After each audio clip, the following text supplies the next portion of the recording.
respected Father Pijatopo, Estate, Chief Guest, Deans, faculties, my friends, and students. When the announcer announced the name Satyanarayan Sardar, you might have got one impression. Sardar must be coming with big feta, long beard, some different attire, not like this Bhagala topi with cross kukuri. Is that so? Few months back, when our father principal joined this college as vice principal, and just when he came to know my name, Satyanarayan Sardar, he was amazed. Sardar? Sir, I am willing to know what is Sardar actually. Then I said, sure father, if I get time I'll come to you and just talk in detail regarding who we are actually. So today I am here to tell something, to clarify something, to erase some grand narrative that we have got in our mind.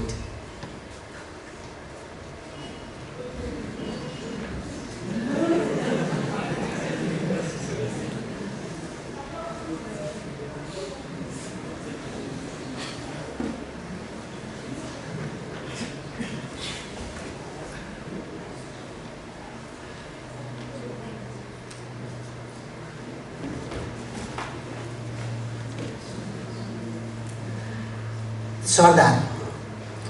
It's actually title.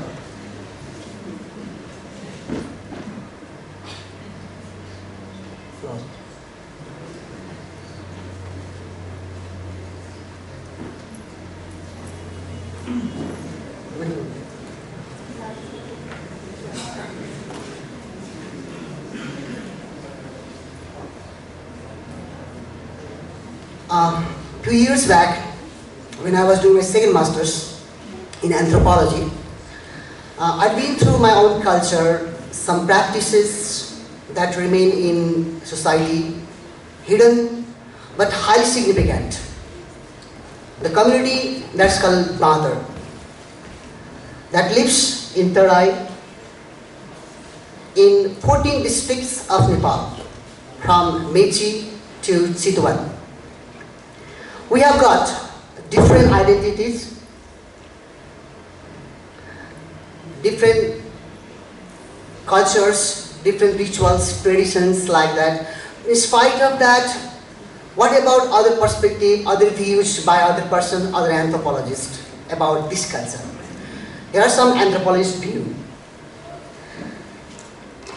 H.H. Risley talks about this community and says that this Bantar caste is to be one of the Tharus. I think we know about Tharus, right?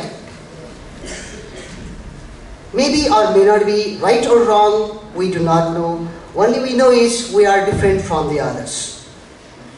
Next anthropologist, Harivangsha Jha, says that this Bantar caste lived near the forest and even followed rites and rituals of the other caste. Next anthropologist, Diliram Dahal, has said that Bantar have immigrated from India. Some districts like Darbhanga, Purnia, Saharsa and Madhubani. Maybe true. How far we'll see later. Nepal's first anthropologist, Tor Bahadur Bishta, who is dead or alive, nobody knows. He has disappeared. He has said, he has gone through the society, Thai culture, and he came to know about this community and just said that Bantar community is one of the caste, one of the tribes, one of the sub-caste of Tharus. These are some views about Bantar community by some of the anthropologists. Let's see some more thing. What exactly the Bantar mean? Here we have got.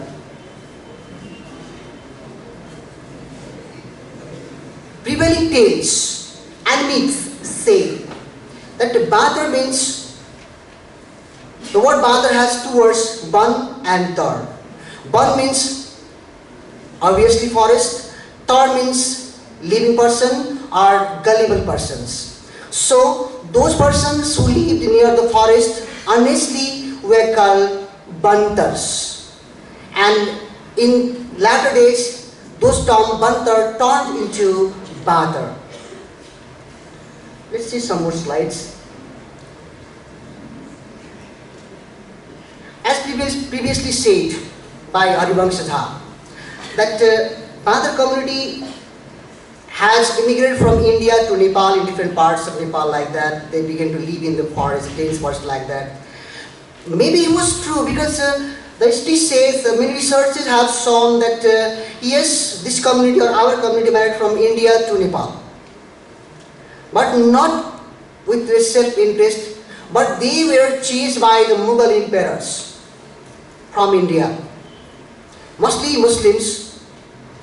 And due to which what happened, they began to live inside the forest. As they began to live inside the forest, still they were tortured frequently. As they were tortured frequently, they were convinced also by some of the persons. Eventually some ladies of the same community came and told them, yes, Muslim communities are scared of pigs. They do not like pigs, they hate pigs. So Bantar community began to keep pigs with them. As they began to keep pig with them, they kept in front of the house also so that they wouldn't come. But still what happened?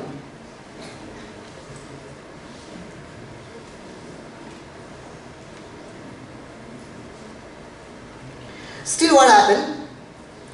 They attacked society. Out of society they again began to just misbehave. Women used to be raped like that. So again same women came. Muslim women came and they began to tell them, yes, you better put veil. Because inside veil, the Muslims cannot see, Muslim males cannot see whether it's old lady or aged one or grown up or child like that. Just start putting veil. And society agreed regarding putting veil with the, for the ladies, let us say. So they began to put the veil with two purposes. One, to avoid the attack of the Muslim, and next, to avoid adultery also on those days. Similarly, in Muslim culture, a woman wearing tattoo is not accepted. Artificial tattoo, made tattoo. So on those days, when Bantar community was very badly affected by the lewd activities of those Muslim communities, then some, again women from Muslim community came and told them, yes, we have got an idea to protect from Muslims. They said, what? Start putting on tattoos. Then ask why? Because tattoo means protection. But how? Because Muslim males or Muslim religion doesn't allow anybody, any lady to accept as they have tattoo with them. Since then what happened? Women became motivated and they started wearing tattoo. Not only that, those Muslim women themselves came in the community and began to put tattoo on their bodies. Regarding legs, hands, and some other parts also, chest, behind, everywhere they began to put tattoo.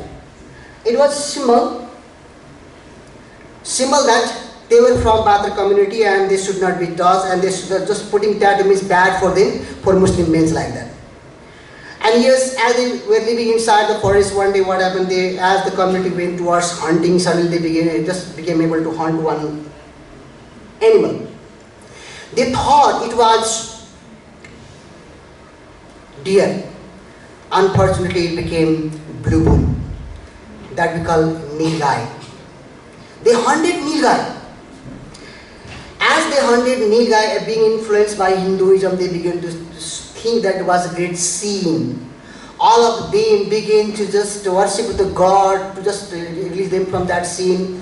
Meanwhile, one of the wise persons of that locality, but not from Bantar community, but next community, Gate Singh, his name was Gate Singh, came there. He asked, what was the problem? Then he said that, he was told that, yes, we are having this trouble, we have hunted, thinking this to be deer, but it came to be blue bull. Then he said, well, cover it with clean cloth. I read some mantra, it can be changed something else. Then they put over there and he told them, okay, kneel down, pray to the God, and just keep silence. So, Gate Singh began to read mantra. Eventually, as reading mantra, what happened? After some time, that blue bull changed into deer. So they were rescued, and since then, Bantar community started worshipping Gate Singh as their community god. Now, main talk, I talked about title. How this title came to this community. We cannot forget Rana regime of our country that ruled 104 years. In their time, revenue used to be collected, those used to be called Torah. Torah had to be brought to Kathmandu from different parts of the country, putting in a leather bag. There was no road, so they had to take a risk, a challenge to come up to Kathmandu with tied materials in which there could be gold, silver or coins or something else like that. Many communities were given their responsibilities. All of them came, but some of them ran also. Bantar community also was given. As Bantar community was given, they also took that one, and with high risk, challenges, obstacles, they became able to bring up to Kathmandu. But once they brought Kathmandu, immediately they did not used to be released. They used to be kept in Hanumandoga jail for 6 months. After 6 months, only their turn is to come. And when their turn is to come, the counting person is to find that whatever amount was given to them, it was right. Not only once, twice, thrice, they proved to be right. So, Dade Sriti Maharaj,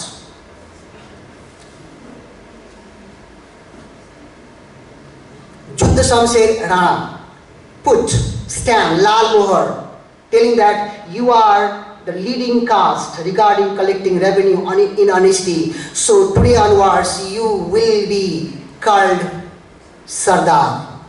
Since then, this community writes at last as Sardar. This stamp is over here. We have got lots of documents like this about history. Okay, marriage. Obviously, sociology defines that marriage is an institution where we have registered our names. In our community also, marriage is held, but in different ways. Not exactly different, little bit different. These days, the custom, the dresses, many things have been modified. But if we go far behind, beyond these areas, regions or times, we can find this society, this culture, or this community having a different type of culture. Regarding mate selection, regarding celebration, yes, when they go after selection, they have different procedure. In marriage, women sing song. They sing even Baudi verses also. I think you know Baudi verses. What is Baudi verses? They sing Baudi verses. They enjoy. There is no any kind of misbehaving regarding that one. Not only that, there is different culture we have got over here. In marriage, in girl side and boy side, rubbing two bamboos, they generate fire, and that must be done. Without generating fire, they do not make any varieties to offer their family god nor community god. So they must generate fire, otherwise they cannot worship and their marriage cannot go ahead. That is a must. It is a bit dim. It is shown over here. One strange culture that we have got in our society, in our community.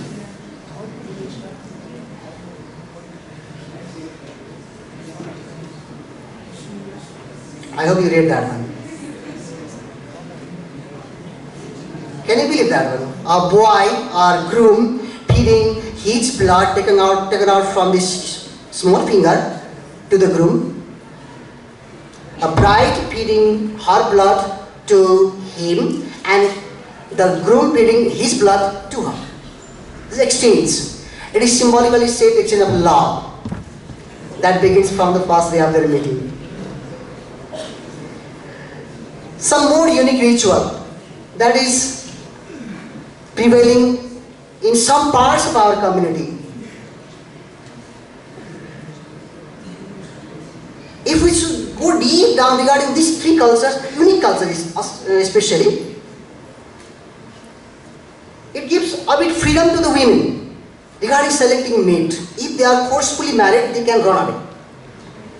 First one is Jod Pakdi.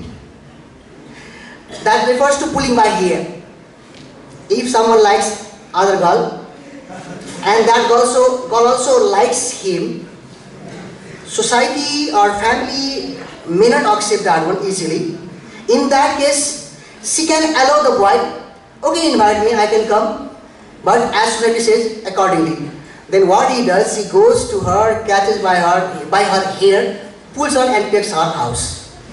And that day onwards she becomes his wife.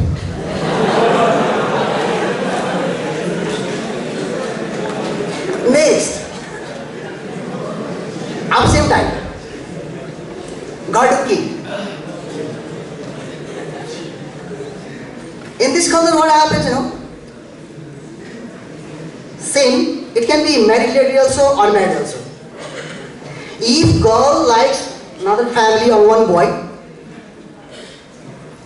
and she is not allowed to get married with that particular man, what he can just tell her, okay, come. Then she can say, well, I can come. Can you keep me as my wife? Then he said, obviously. But as society cannot accept or immediately what she is told by that boy, well, however you wish you can come. So at night or in the evening what happens, that girl forcefully goes inside White House. Ghar means house, Duki means to enter, Pravesh Varnu. Ghar Duki. So that lady forcefully goes inside that house, and that day onward, the next day, her family member cannot say no. And even boy's family also happily accepts her to be their new member of the family. Another ritual we have got here. Urri. In Jaro Nepali Shabda, Poila Jani. Yeah, very simple. I don't need to explain this one. I think these three terms are obviously very much flexible regarding giving rights to the women in our community. They are free. They are not forcefully bound to stay with their husband whom they do not like, with whom they do not want to stay. If she doesn't want to stay with her married husband, she can run away out of any one process. Even over there. She can run away, she can go to his house, and she can be called, okay, take me, okay, ma, you can pay the jari. Thank you, listening very much to you all. But this society obviously needs a lot of things to be described, to be researched, to be known. There are much more hidden cultures behind that one, and still there not much researches have been done. And we hope in the days to come, researchers will come and just perform their actions to know much more about this community. Thank you for listening to me.